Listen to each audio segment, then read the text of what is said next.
Hello and welcome to the Basics of Forensic Video Recovery in Magnet DVR Examiner. My name is Jimmy Schroering, and we're today going to be looking at how traditional video recovery works and some of the challenges associated with that. And then towards the end of this presentation, we'll be taking a look at Magnet DVR Examiner and how it helps solve some of those challenges. So my role at Magnet is I'm the Director of Video Forensics Technology. I got my start in digital forensics in 2003. Started at the North Carolina State Bureau of Investigation, had some time at Target Forensic Services, and finished up government service at the FBI in the Forensic Audio, Video, and Image Analysis Unit. I created DVR Examiner to help address some of these challenges that I faced in these roles, and hopefully it's helped many of you as well. Magnet acquired DME Forensics in 2021, which is when I joined Magnet. So moving forward, I mentioned we're going to start with some basic video terminology, just to kind of set the stage for some of the later topics.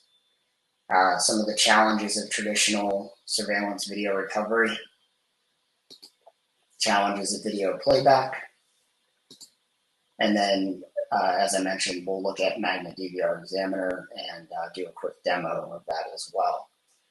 One note is we only have about a half hour in this session, and some of these topics are pretty broad and pretty deep. We've started doing webinar series around video, and we'll probably address many of these topics more in depth in specific webinars. This is just intended to be an overview to get you started, but don't expect that after this 30 minutes you'll know everything you need to know about this, but hopefully it's a good head start. So let's talk about some basic video terminology that we use. We'll start with pixel, which is fitting because it is the smallest addressable unit of data in a frame. We'll discuss frame next, but essentially it's a dot in the image.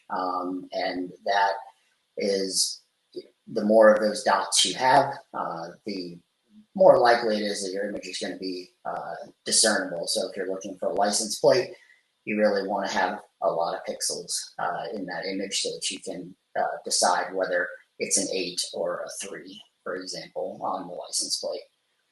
Next, we'll look at frame. We really kind of just define that as a single image that is composed of pixels. So it's one or more really. I mean, a frame could be 1 pixel, but we don't see that. Up to really as big as we want to get.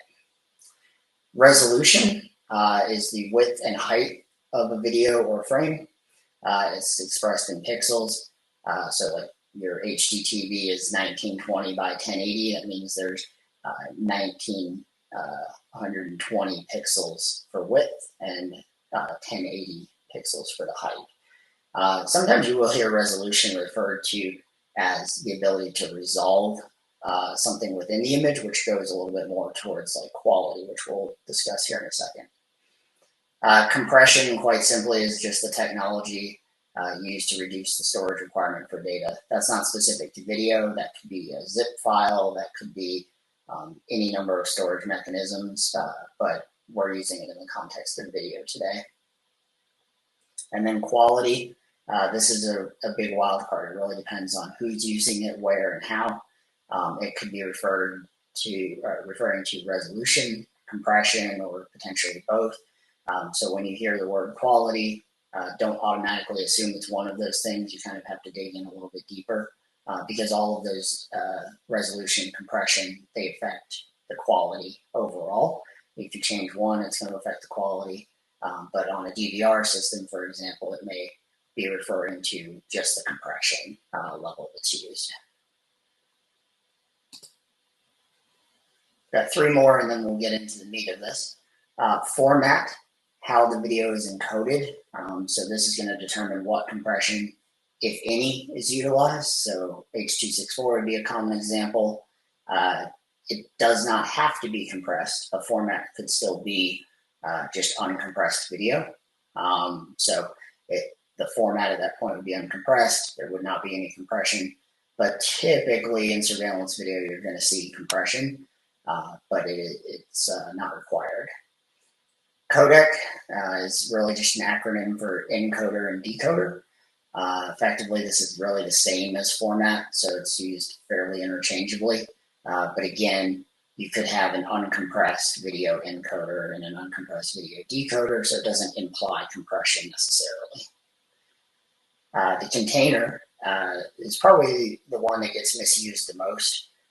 It's how the video is stored or indexed, but the confusing part is this is typically the file type or file format, which is formats a word we just defined before, such as AVI or MP4. So the difference here is that containers hold video which is of a specific format or uses a specific codec. And really where that comes into play is in order to play a file, your computer must have the software installed that understands both the container and the format or codec. So if you tell me you can't play an AVI file, that doesn't tell me the whole story, because the AVI is just how that format is indexed, and what the format is inside also has to be understood. So if it's H.264, you have to have something that understands H.264, which most computers do. But if it was some sort of proprietary format or proprietary codec, you would need special software to be able to understand what's inside of it. It's not enough to just be able to understand or read AVIs or MP4 containers. So let's look at some of the challenges of traditional video recovery. Really, all of the problems that you encounter are going to be able to be broken down into one of three different areas. There's a wide variety of challenges out there, but if we try to put them in boxes, we can usually put them in one of three. The first one being gaining access to the system. So just finding the system, getting into it, even being able to work with it. Once you're into the system, locating the video of interest becomes the next challenge. And then finally, once you've done that, actually getting that video out and getting it playing. That would be sometimes the most difficult, but it varies depending on the system, which of these is going to give you the most problems. But we're going to look at them a little bit more in depth here now. So gaining access to the system. First step, can you find and physically access the system? Owners are notorious for placing them in drop ceilings or in really high shelves in the office, or somewhere covered in grease in a fast food restaurant. So they're not always the easiest to work with, even if you can find it. I have had cases where the owners forgot where they had them, or the lovely case where the business was purchased with the surveillance system installed. The new owner had no idea it was there and it was still running. It just kept going. And so the law enforcement officer showed up and said, I need to look at your surveillance system. They told me they don't have one. They're like, well, I was here last year and you did. And sure enough, there was an actual system still running there that was purchased unknowingly from the business when the business was sold. So this is the first step, obviously, but it is not an uncommon challenge to encounter.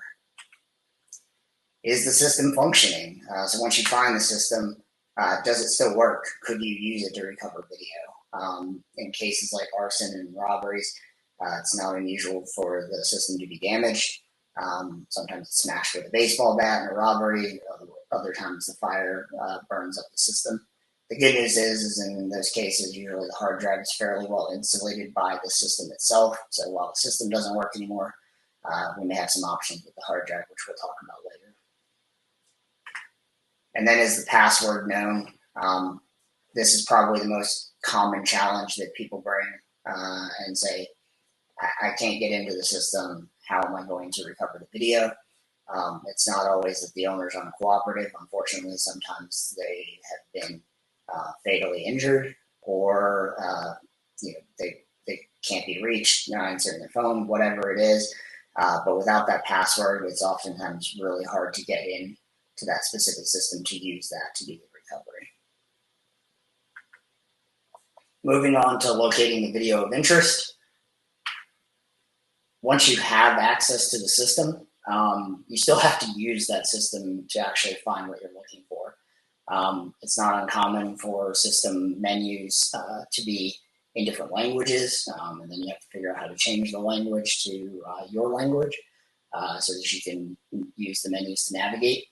And even if it is in whatever your native language is, it doesn't mean that it's easy to navigate. Sometimes the menu can be confusing.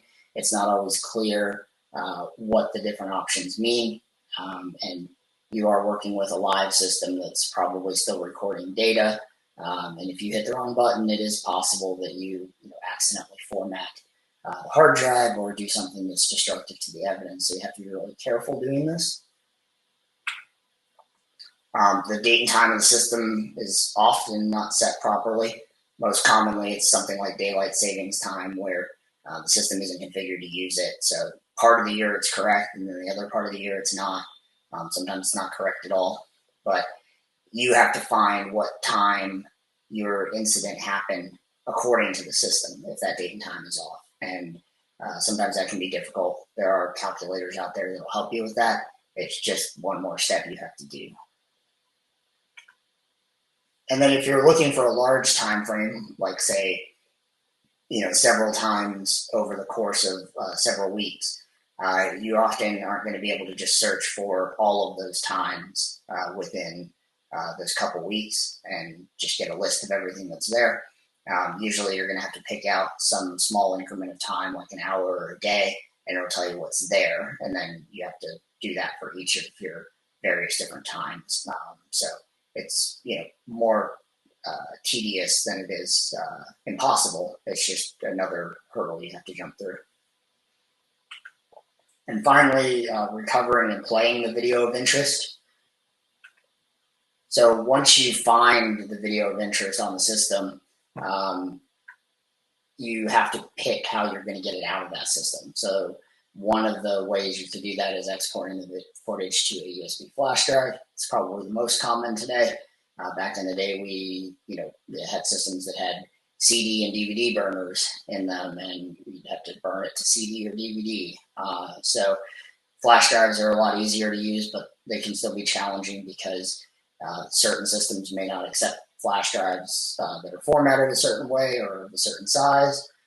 So it's not always easy as plugging in your brand new 256 gigabyte flash drive. If it's an older system, it may not support that. One other option that comes up is recording the output of the screen while playing back the video of interest. I put this option in here largely to tell you not to do it. This is an old school way of, when all else fails, yes, hold your phone up and record the screen, but don't expect that to be the best quality video. There's a lot of problems with doing that, not the least of which is it's going to be shaky probably. But really, you're not getting the original evidence at that point. You're getting a picture of the evidence. And so you want to get as close to the original evidence as you can. So this is not a good method, but we listed in here because it mainly just tell you not to do it. If it is the only resort, then that's better than nothing. But don't rely on this. You'll just run into problems later. Some of the specific drawbacks, for example, when you're exporting to a USB flash drive, it's still possible that the system may export a file format which requires proprietary playback software. If you don't have that software, you're not going to be able to play back that file. It may or may not be provided to you at the time you export. Some systems are known to just export the file, and you have to go find a player for it. It's not included in that download. And then there is the possibility that it modifies the data, which lowers the overall quality of the data. And again, quality meaning could be compression, it could be resolution, but it may change. And again, just like I was saying with the recording the output, you want to get to the original, as close to the original as you can, so you don't want to lower that quality. After recovering a file, we always recommend that you attempt to playback on your computer prior to relinquishing access to the system. So you want to make sure that it plays and that you have everything you need, because once you turn that system back over, there's no telling if that video will be there again for you to attempt another export or another method. So a couple notes on video playback. Whether you perform the recovery or someone brought a video file to you to do something with, playback is often a challenge. One of the first things you should look at is what's the extension of the file. Is it AVI? Is it DVR? MP4? There's hundreds of them out there. So it just might give you some hints as to what your next step should be. So remember, you must have software available that understands both the container and the format and codec. So just because you have an AVI doesn't mean it's going to be smooth sailing. And just as in traditional digital forensics, the file extension can't always be trusted. We'll hit on an example of that here in a second. General rule, if you don't recognize the extension, you're likely dealing with a proprietary video file. But some proprietary video files use standard video file extensions just to make our lives harder. A really common example of that is a really popular DVR that exports out what it says are MP4s, that's the extension, but it's actually proprietary video inside, and many people just try to play it back. The worst part is it kind of plays back a little bit, but not correctly. So you really want to make sure you know what you're dealing with and not just relying on the extension. So if you do think you're dealing with a proprietary video file, did you get a player with the output from the system? Hopefully you did. If you did, make sure you scan that to make sure there's not viruses, other malware. That's not uncommon. And if not, then hopefully it's a manufacturer on the system that you can talk to their support or go to their website. That would be the easiest way to get a player. But there's plenty of what we call black box systems out there that have none of that. At that point, you're in for a lot more Googling to try to find a player that would work for that file. The correct proprietary video player should be able to play the video. That seems obvious, and could say will be able to play the video, but it says should, because you could run into additional challenges about how the player represents the video. So things like aspect ratio, cropping. I know those are things we haven't defined in this session, but just let it be known that just because you get the video playing in the proprietary player doesn't mean that it's showing you the whole image. There's some things that can happen with that, typically with older systems, but it's just a word of warning at this point. We may do a future session on some of these topics. If you're dealing with standard video files, you obviously are going to try common players like VLC, GOM, even Windows Media Player. If it doesn't work, you may not have the correct codec installed. That's a lot like finding a proprietary player at that point. And as you're trying to find that codec, try to only install that one that's required, as opposed to large codec packs. Those have been known to have some viruses or malware, so make sure if you do use those, virus scan them just like anything else. But they can also cause you playback issues in the future with conflicts between codecs, so try to get only the one you need.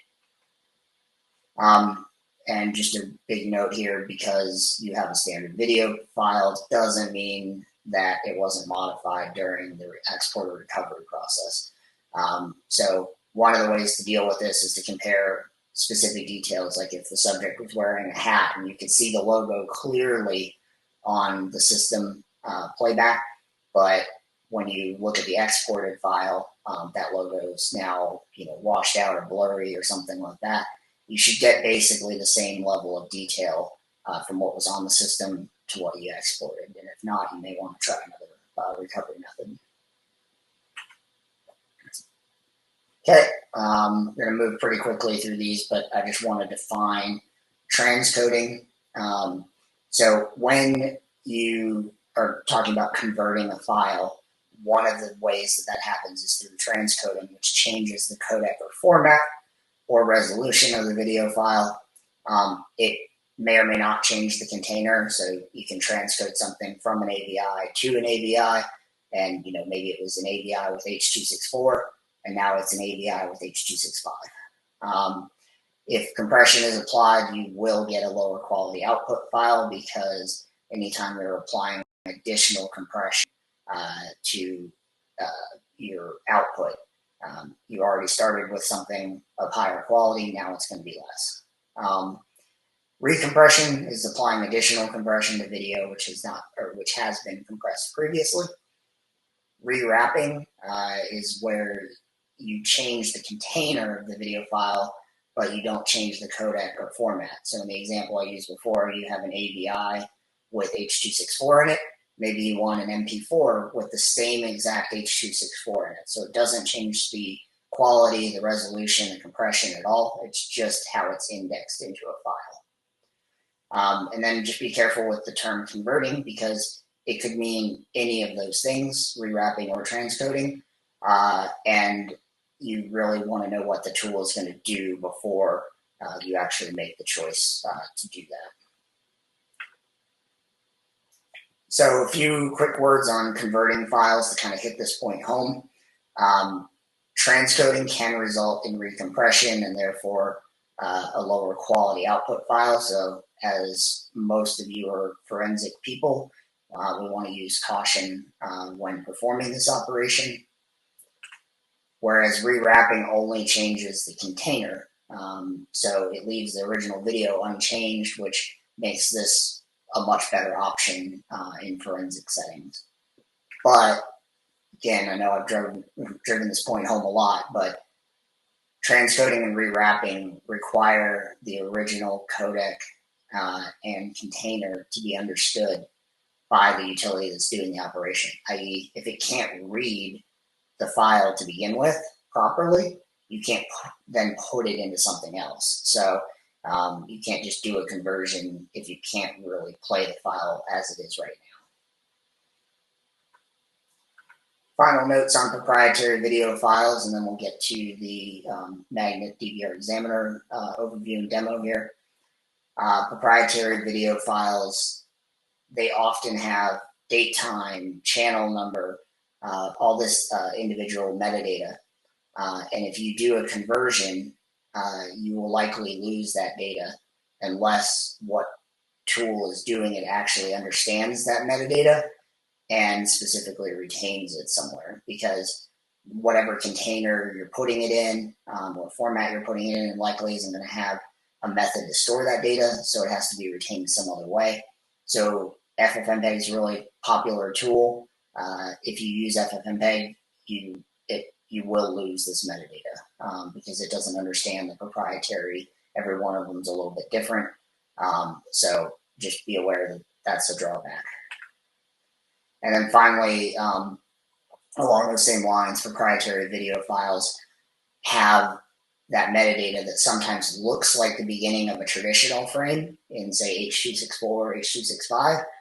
And so standard video tools like FFmpeg will see that and think it's a new frame, and it can cause some problems where you'll either get errors in the video or you could even potentially lose data by dropping frames. So just be aware of that. All right, now let's briefly look at DVR Examiner. I've already started up DVR Examiner in the interest of time. So it will work with either a hard drive, obviously we recommend write blocking, or an image file. Our preference is DD because it's much faster and you don't really get the benefit of the benefits of EO1, which are typically additional compression like you would have in computer forensics. Since all of the data on the hard drive is already compressed, you won't really get the compression benefits from EO1, and it will just be slower. So we prefer DD, but we will work with an EO1. We're going to do a future webinar on that at some point here soon. So I'm just going to go to this recent file that I accessed before. You don't have to tell us what type of DVR it is. We just detect it based on information that's on the disk or image. So right now we're just looking at that and trying to determine which specific type of system we're dealing with. And in just a second, that will pop up. Okay, so the scan's completed, and we now have a clip list. So this clip list shows you all of the video clips that are available on the DVR. We have some options to filter and find the video of interest that we're looking for. I just want to demonstrate a couple of quick features here. So one of the features that you can have is to be able to preview. So for example, I could take this clip right here and just double click. And we'll load that clip up directly from the hard drive. You notice the scan went really fast. We don't actually read, in most cases, any of the video data until we're actually looking at the preview or export. So in this case, we can pull the video up, we can play it back, see if we can scrub across it, look for your video of interest. We have some people exiting the driveway here. You'll notice that we have 2 dates and timestamps. The one over here is actually the date and time of that's burned into the actual video itself. So there's nothing you can do to remove that. It was encoded at the same time the video was written. But you'll also notice over here, we have another date and time, and I can actually remove or move that data. So I moved it to the lower left or the lower right. I can get rid of it completely. That is actually us being able to read that proprietary metadata from the individual frames. It seems a little redundant because we have a burned in date and time over here, but not all systems burn in a date and time. And so that gives you the ability to know the timestamp of a specific frame without having anything burned into the actual image itself. And finally, I'm just going to do a quick export here in the interest of time. So after we did that preview, I can select a couple clips here. I'll do right at around a gigabyte worth of data to give you a speed comparison between, if any of you have exported a gigabyte of data from a DVR, what that looks like. I can pick different video formats, so I'm going to do open video. Again, no transcoding, no recompression. I'm going to skip the proprietary video, but in this case, I could do that if I wanted to. And then pick an export destination here. Sure, we'll send it to my desktop. And begin the export. And this will just take a second or two to get a gigabyte of data out, which is much faster than thumb drives. And you can imagine if you had to export out all the video from the entire hard drive, how tedious that could be on a DVR. You could just select all the clips here and pick export and come back when it's done. So we're actually done exporting, and I'm going to open the export folder. Bring that over so you can see it. And you can see we have all the video files out as AVIs. And if I double click on one of those, it plays back right in Windows Media Player, so you don't really need any additional software to play that. And finally, very quickly, I'm going to show you the report. So this is an export report. We have options in there I didn't use, like hashing. Shows you what videos you got out, and it's all bundled up into a nice report for you. So it's designed to save you a lot of time and make sure you get the right video out without any additional recompression or having to have special proprietary players and go find those. That's all the time we have for today, but thank you for attending. And if you have questions, feel free to reach out to us and we'll be happy to answer them for you. Have a good day.